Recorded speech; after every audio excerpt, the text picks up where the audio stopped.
Le quotidien m'étouffe.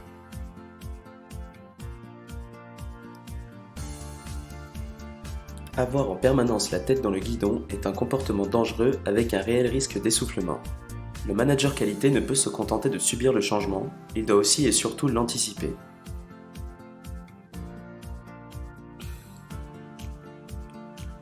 On ne pilote pas aujourd'hui un système de management de la même façon qu'il y a 10 ans, voire même 5 ans.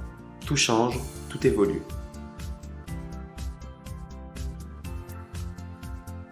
Le manager qualité doit être au devant de la scène pour retrouver une posture de leader et non plus simplement de gestionnaire, même si le temps fait cruellement défaut.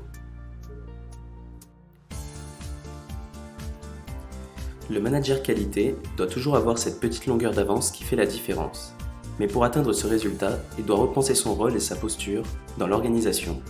Il faut que sa mission soit en phase avec les enjeux stratégiques de l'organisation.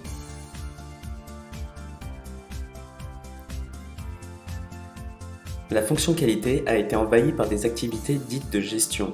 Elle croule sous ce travail de back-office qui est chronophage.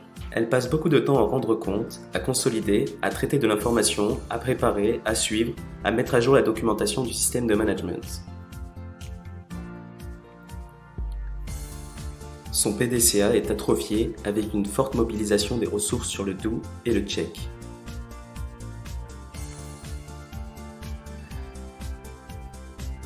Elle ne possède plus vraiment de temps pour le plan et pour le act, en dehors de son spectre traditionnel d'intervention.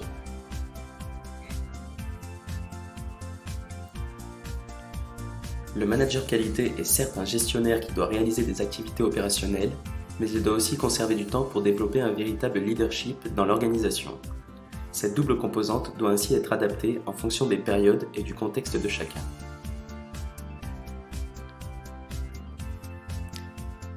Il faut un temps pour tout, un temps pour gérer dans le sens formaliser, vérifier, contrôler et améliorer, et un temps pour créer, innover, anticiper.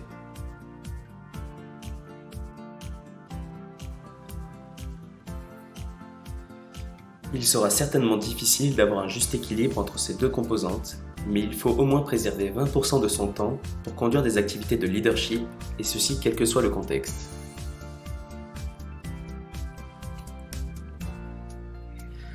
Le manager qualité doit ainsi incarner ce changement en remettant en cause certains postulats pour se dire qu'il y a certainement d'autres chemins plus agiles pour arriver au même résultat. Il doit être en phase avec la transformation de l'organisation en étant une véritable ressource opérationnelle.